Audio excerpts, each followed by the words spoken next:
Assalamualaikum warahmatullahi wabarakatuh.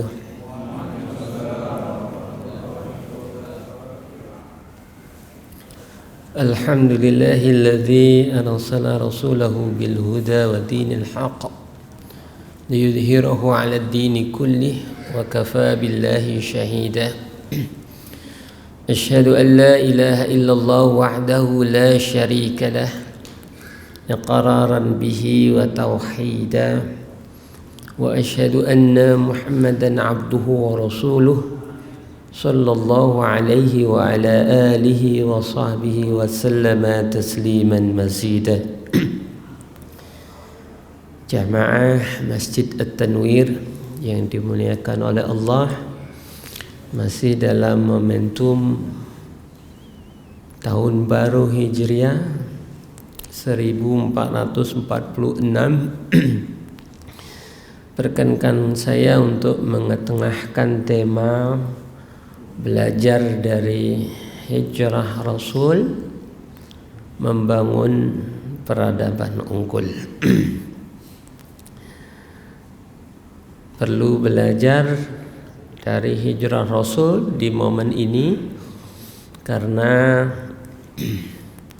kalender Hijriah itu tahun pertamanya adalah tahun ketika Nabi Muhammad sallallahu alaihi wasallam berhijrah dari Mekah ke Madinah, menandai peralihan fase dakwah dari fase Mekah ke fase Madinah.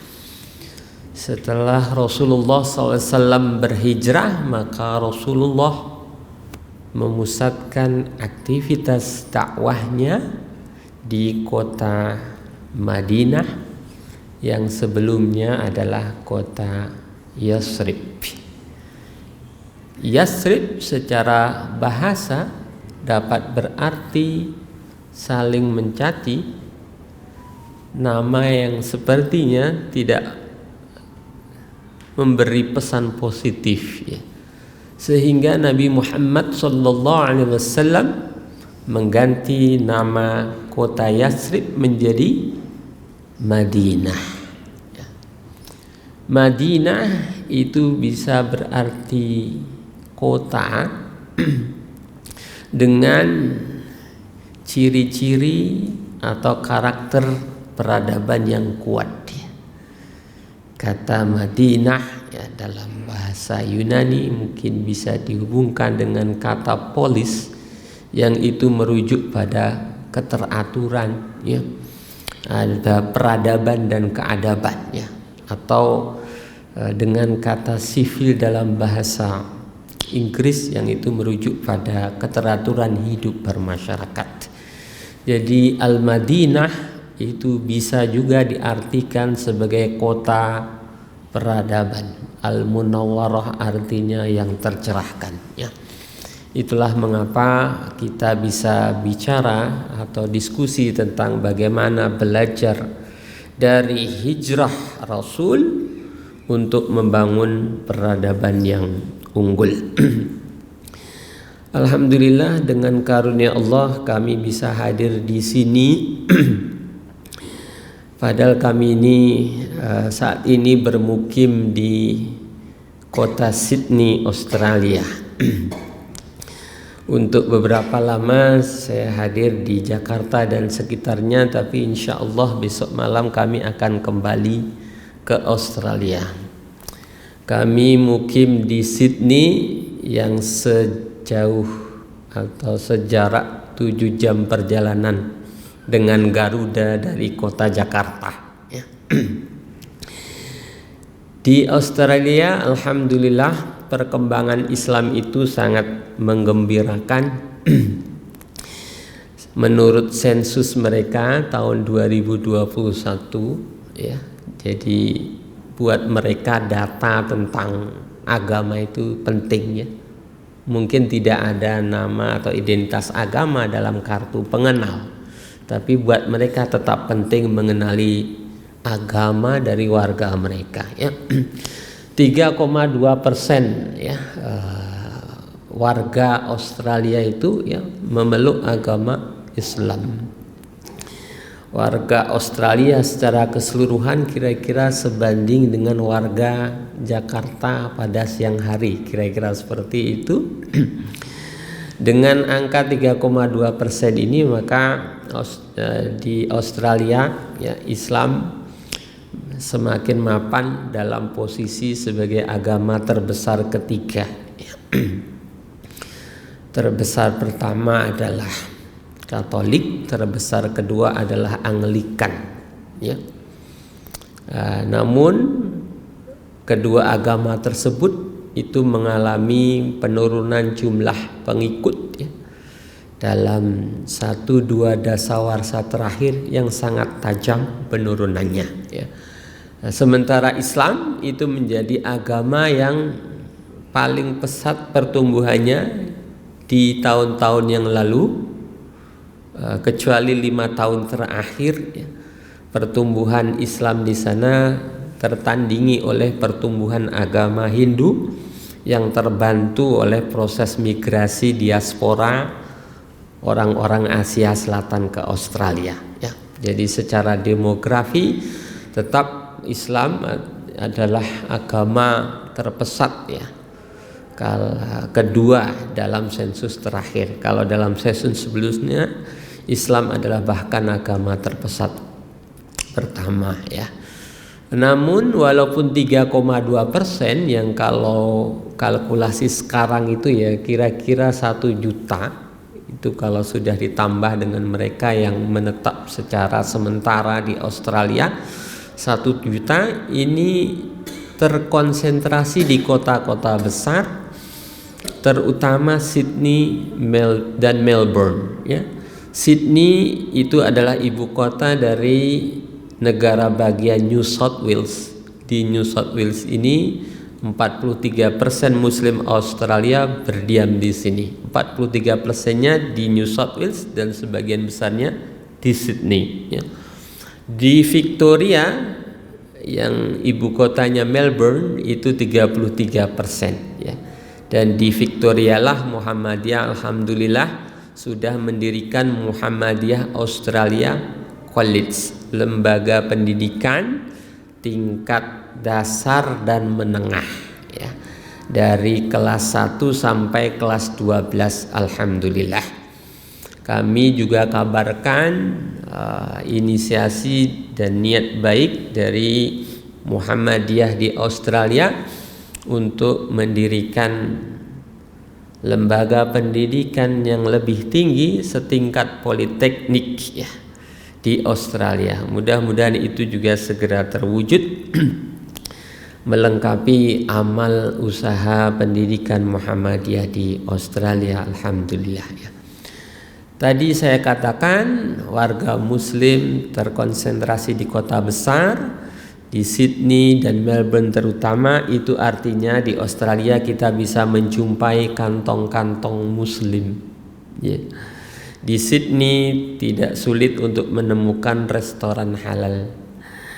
Dari bandara Kingsmead ya di Mascot itu kita bisa ke Masjid Diaspora Indonesia namanya Al-Hijrah, itu cuma 10 menit jaraknya. Cuma 11 menit ke Masjid Diaspora Malaysia, Masjid Darul Iman, ke Masjid komunitas yang tidak berpaham Ahlus Sunnah itu juga kisaran 10-15 menit. Ada banyak pilihan di sekitar bandara atau bahkan di dalam bandara untuk segera menunaikan sholat ya. Tentu boleh jadi sebelumnya kita belum membayangkan bahwa di Sydney itu menjumpai tempat ibadah semudah itu. Tapi jangan dibayangkan masjid di Sydney sudah mencukupi ya. Di sana orang menunaikan sholat Jum'ah di aula-aula atau di gedung-gedung serbaguna, dan rata-rata tidak satu gelombang ya. 2 gelombang, 3 gelombang ya, atau 1 gelombang tapi waktunya berbeda dari masjid terdekat atau musola terdekatnya ya. Bisa seperti itu artinya sebetulnya di sana kebutuhan untuk tempat ibadah itu sangat tinggi sekali ya.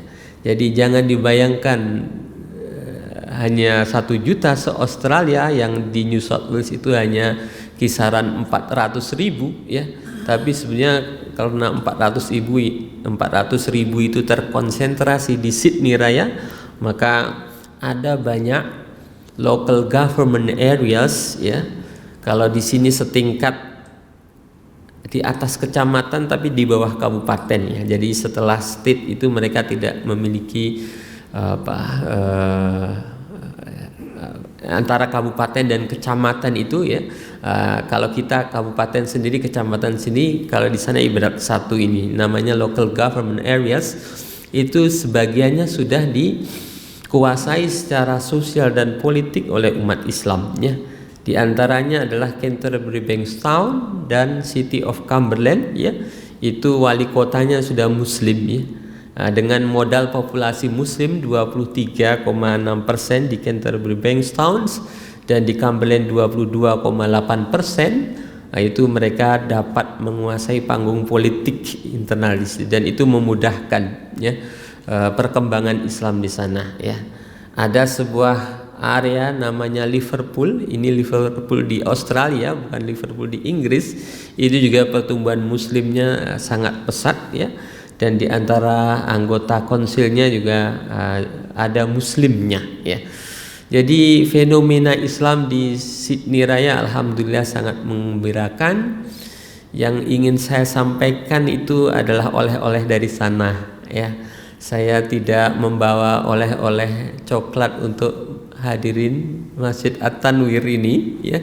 Tapi ada pesan khutbah Jumat yang kami simak langsung 19 April 2024 ya, beberapa bulan yang lalu, itu artinya bulan Syawal. Saya pergi ke Edmondson Park ya, sebuah suburb di Liverpool, kawasan barat Sydney Raya. Di Edmondson Park saya kenapa ke sana karena ada kegiatan ibu-ibu Aisyah. Alhamdulillah ada ranting Aisyah di New South Wales, sudah berdiri sejak tahun lalu dan punya aktivitas. Saat itu kami bertugas untuk mengantar ibu-ibu Aisyah untuk ke lokasi acara di Glenfield. Karena itu adalah hari Jumat, kami pun mampir ke masjid untuk sholat Jumat. Masjidnya adalah ini, Masjid Al-Bait Al-Islami di daerah Edmondson Park ya. Masjidnya kelihatan bagus, megah, tapi sholat Jumatnya tidak di sini. Nah, ini bangunan sudah selesai 2 tahun, sudah boleh didirikan, sudah ada izinnya tentu untuk mendirikan. Tapi hak menggunakan itu hal yang lain lagi di Sydney. Ya, sudah berdiri belum tentu lolos untuk izin digunakan sebagai pusat ibadah ya. Kalau ini masjid berarti komunitas umat Islam ya. Kenapa begitu? Karena ada standar-standar ya yang belum terpenuhi ya, kaitannya dengan material bangunan. Jadi ternyata ada material bangunan yang sudah tidak boleh digunakan tetapi ada di masjid ini ya. Jadi materialnya pun itu harus diganti. Yang saya tahu lain lagi adalah kaitannya dengan tanaman ya. Jadi ada aturan seperti yang itu perlu dipenuhi. Itu 2 tahun belum selesai urusan perizinannya. Padahal ini masjid bagus sekali. Saya tampilkan potret dalamnya itu ya. Kami sholat di belakangnya ya. Jadi bangunan yang masih sederhana, di belakangnya itu tidak terlalu terlihat ya. Di masjid belakangnya itulah tempat sholat fardu dan sholat jamaah. Di masjid ini saya simak ya, khutbah dari sekretaris Australian Islamic House namanya ya. Kalau tadi nama Arabnya Al-Bait Al-Islami, nama lokalnya Islamic House ya, Al-Bait Al-Islami. Di masjid ini kalau atau karena mereka menggunakan ru'yah untuk menentukan awal Syawal, saat itu adalah 9 Syawal ya, 1445 Hijriah. Kalau dalam kalkulasi Muhammadiyah sudah 10 Syawal sebetulnya. Tapi saya ada di situ alhamdulillah mendapatkan pencerahan tentang apa yang mula-mula dibangun oleh Rasulullah SAW ketika Rasul berhijrah dari Mekah ke Madinah ya. Khatib menyampaikan itu di bulan Syawal ya. Kenapa begitu? Karena ingin menyampaikan pesan kepada umat muslim di Australia bahwa mereka ada di sana bermigrasi dari berbagai negara, hendaknya kira-kira yang meniru atau meneladani perjuangan Rasulullah dalam mendakwahkan Islam. Ke Australia tidak sebatas bekerja ya atau memenuhi penghidupan ya, tetapi melakukan berpartisipasi dalam kegiatan-kegiatan dakwah. Maka itu yang disampaikan. Yang kedua, saya kira kenapa disampaikan pada waktu itu, karena ada satu poin yang ingin ditekankan oleh khatib ya. Saya kira namanya Brother Omar Hussein. Itu relevan sekali dengan saat itu. Saat itu ada isu terorisme ya, yang sudah mulai diangkat kembali setelah sekian bulan lamanya demo protes Palestina itu hampir setiap hari, setiap pekan, bahkan sampai sekarang, mulai dari student atau warga Muslim Australia, bahkan orang-orang Australia yang beragama lain itu terlibat dalam aksi-aksi termasuk kelompok kiri ya. Tapi tiba-tiba ada muncul isu terorisme karena ada seorang pendeta ditusuk oleh seorang pemuda. Penusukan itu sendiri terjadi selang beberapa hari setelah penusukan di sebuah mall dilakukan oleh non-muslim, memakan berbagai banyak korban ya. Beberapa meninggal, banyak sekali yang luka-luka. Di antara yang meninggal ada juga yang muslim ya. Tapi yang satu polisi lambat sekali memberi pernyataan. Begitu ada pernyataan, mereka nyatakan itu adalah isu mental health, kesehatan mental. Pelakunya punya masalah kejiwaan ya. Tetapi begitu ada pemuda muslim ya, menusuk seorang pendeta hanya dalam 2 jam bahkan kurang, polisi sudah menyampaikan kesimpulan ini karena terpengaruh atau terpapar ya oleh terorisme ya, berbasis ideologi ya. Walaupun yang ditusuk pendeta itu tidak sampai meninggal ya, tetapi itu sudah menjadi suatu kesimpulan yang sangat besar ya. Kesimpulan yang sama diambil oleh polisi di Australia terkait kejadian belum lama ini ya. Jadi ada radikalisasi anak muda. Anak muda yang saya maksud adalah anak muda belasan tahun, teenager ya. Jadi pelakunya 14, 15, 16 tahun. Itu isunya sedikit berulang ya di Australia terkait itu ya. Saya langsung ya ke apa yang disampaikan oleh sang khatib ya.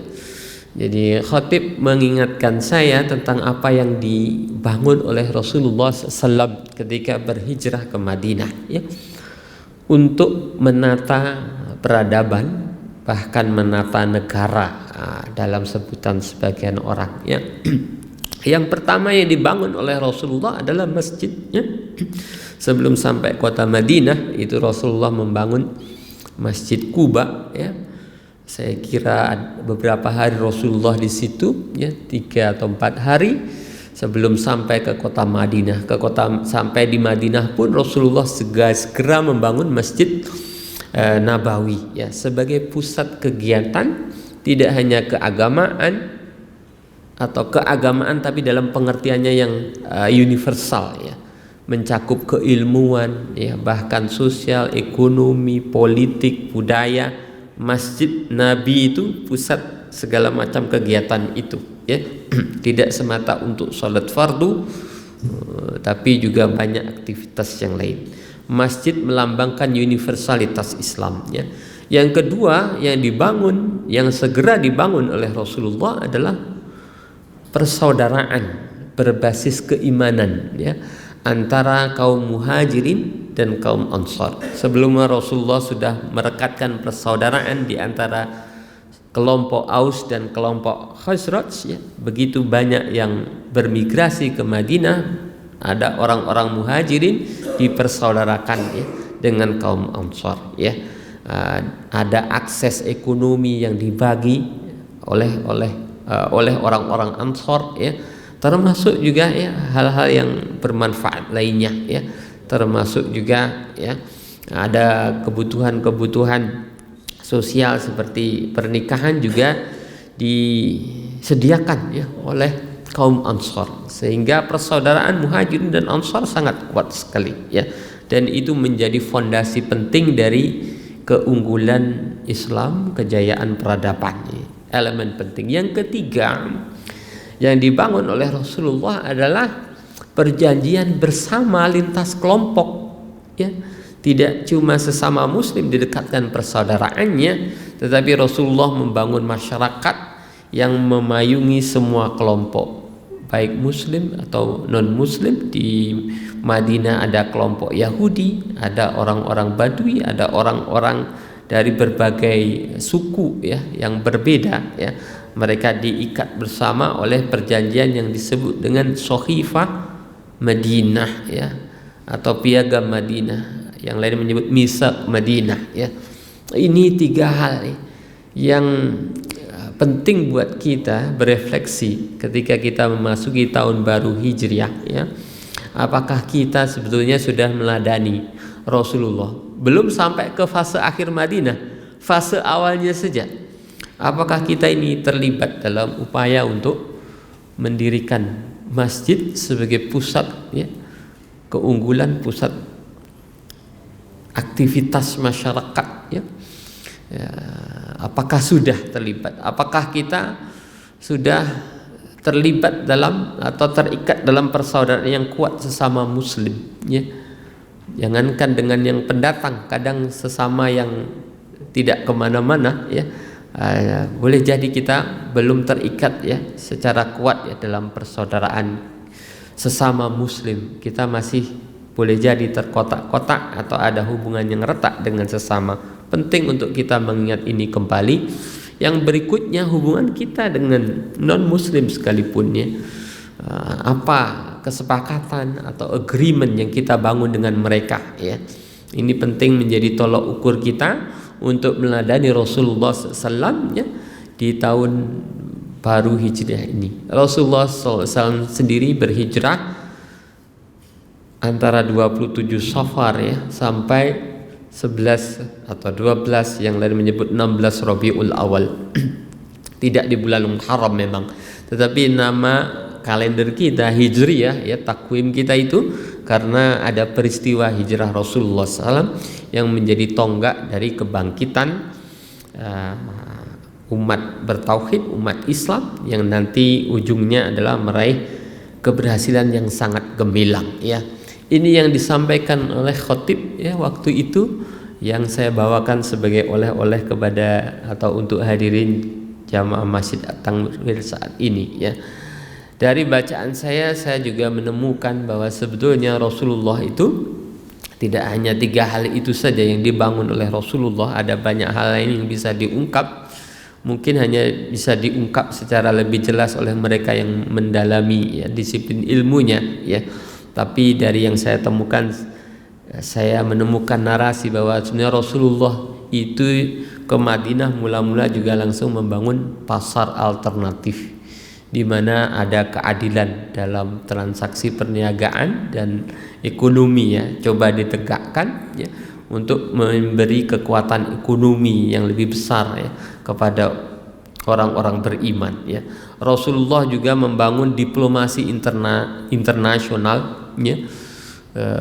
Sebuah riwayat menyebut bahwa Rasulullah sudah meminta sahabat Ali radhiyallahu anhu untuk menulis surat ke Kaisar Persia, ya, 5 hari setelah hijrah ya. Jadi diplomasi internasional segera dibangun ya. Ini penting juga ya. Ada juga bacaan bahwa sebetulnya di Madinah Rasulullah itu secara perlahan juga menata sistem waktu ya, yang itu nanti pada ujungnya ketika tahun 10 Hijriah ketika tahun Haji Wada ya, ada sistem kalender yang dikecam ya atau dibatalkan oleh syariat ya, yang itu menjadi praktek dari sebagian masyarakat saat itu ya. Ada orang-orang Yahudi, mereka punya sistem kalender sendiri. Kalender Yahudi itu lunisolar ya. Kalau kita lunar komariah, kalau tahun miladiah, tahun Masehi itu solar ya. Mereka lunisolar ya. Bulannya hitungannya 2930 mengikuti fase-fase hilal, fase-fase bulan ya. Tetapi bilangan tahunnya disesuaikan dengan yang solar ya. Kenapa begitu? Karena itu membantu mereka untuk ya menyesuaikan musim ya. Musim ini kan musim panas dingin itu kan cocoknya dengan kalender solar ya. Kalau di Australia namanya musim panas ya Desember, Januari, Februari nggak akan bergerak. Tapi kalau pakai kalender komariah ya akan terus bergulir waktunya ya. Tapi kalau mau menyesuaikan musim pasti acuannya kalender solar ya.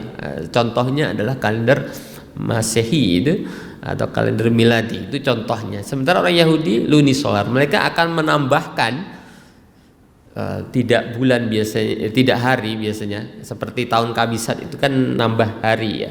Itu disebut interkalasi, tapi orang Yahudi itu menambahkan bulan. 1 bulan ya. Mereka menambahkan 7 bulan tambahan, artinya bulan ke-13, bukan gaji ke-13, bulan ke-13 dalam 19 tahun mereka akan tambahkan 7 bulan ya. Mereka punya rumus sendiri yang itu agak bervariasi menurut catatan sejarah ya. Mungkin dari tahun 2 lalu 5 lalu 8 lalu 11 dan seterusnya. Rata-rata seling 3 tahun ya, tapi ada yang seling setelah 2 tahun saja ya. Sistem kalender mereka begitu. Ada orang-orang Arab yang mereka belajar dari orang Yahudi ya, sehingga melakukan apa yang namanya interkalasi berupa penambahan bulan ya. Maka dalam riwayat kita temukan ada yang menambahkan bulan ke-13 ya dalam kalender mereka. Apalagi mereka kan tidak mengenal tahun ya. 12 Rabiul Awal, tahun gajah ya. Tahun kesedihan, tahun begitu mereka menyebut tahun itu ya. Sehingga sebagian komunitas Arab itu mereka mengadopsi cara orang Yahudi untuk menyesuaikan ya, dengan bilangan tahun itu dengan ditambah, termasuk juga menyesuaikan musim ya. Ada aspirasi mereka agar musim haji itu di musim semi saja ya. Sehingga mereka atur setelah bulan Zulhijjah ada 1 bulan ke-13 misalnya. Apalagi kalau ada kepentingan politik untuk berperang, mereka mengenal 4 bulan terlarang berperang. Salah satunya kan Muharram, Dzulqa'dah, Zulhijjah, Muharram, 3 bulan berturut-turut ya. Mereka ada yang nggak kuat juga ya. Jadi ketika dia suatu waktu setelah bulan Dzulhijjah mereka pergi ke interkalator ya, kolamis bahasa Arabnya ya, untuk konsultasi ya, kira-kira bisa ditambahkan 1 bulan tidak setelah bulan Dzulhijjah, sehingga mereka bisa berperang di bulan itu. Bulan Muharram mereka nggak berperang lagi, kira-kira seperti itu ya. Itu terdokumentasikan ya. Itu mulai-mulai ya, tentu seiring interaksi dengan komunitas Yahudi dan seterusnya, Rasulullah tidak hanya menata irama waktu kehidupan dengan sholat ya, dan seterusnya, tapi juga sistem waktu itu. Sehingga nanti di surah di surah At-Taubah ya, ayat 37 itu ada larangan interkalasi menambahkan bulan ya. Menurut sebagian ulama ya, Kenapa Abu Bakar itu dikatakan berhaji pada tahun 9 Hijriah pada bulan Dzulqa'dah. Sebetulnya itu Dzulhijjah, ya. Disebut Dzulqa'dah karena sebelumnya ada 1 bulan ditambahkan, ya. Sehingga sebetulnya itu Dzulhijjah. Sehingga para ulama menyebutnya Dzulhijjah, tetap di bulan Dzulhijjah. Sama seperti tuntunan dari Rasulullah. Yang lain menyebutnya Dzulqa'dah, ya, padahal itu adalah Dzulhijjah. Demikian Rasulullah perlahan menata sistem waktu, mulai dari soal bahwa perdomaan waktu itu mengikuti fase-fase bulan, ya, seperti diungkap di surah Al-Baqarah ayat 189, yas'alunaka 'anil ahillah qul hiya mawaqitu lin-nasi wal hajj, ya. Fase-fase hilal itu menjadi penanda waktu bagi manusia dan ibadah haji, ya. Sudah tersebut kata haji itu sangat awal di fase Madinah. Haji Rasulullah sendiri itu nanti baru terrealisasi pada 10 Hijriah, ya. Di umroh ada diupayakan 6 Hijriah lalu terrealisasi 7 Hijriah. Begitu perjalanannya. Tapi poin saya adalah ada banyak sekali yang dibangun oleh Rasulullah di Madinah, itu menjadi contoh dan teladan buat kita dalam menjalankan dakwah kita pada hari ini. Perjuangan kita meneladani Rasulullah SAW, ya, termasuk upaya kita untuk menata waktu kita, termasuk sistem waktu kita. Terima kasih.